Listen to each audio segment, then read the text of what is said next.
ब्रह्ममुरारिसुरार्चितलिङ्गं निर्मलभासितशोभितलिङ्गम् जन्मजदुःखविनाशकलिङ्गं तत्प्रणमामि सदा शिवलिङ्गम्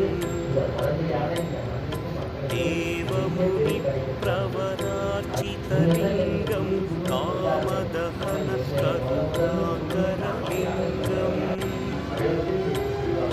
रावणदर्पविनाशकलिङ्गं तत्प्रणमामि सदा शिवलिङ्गम्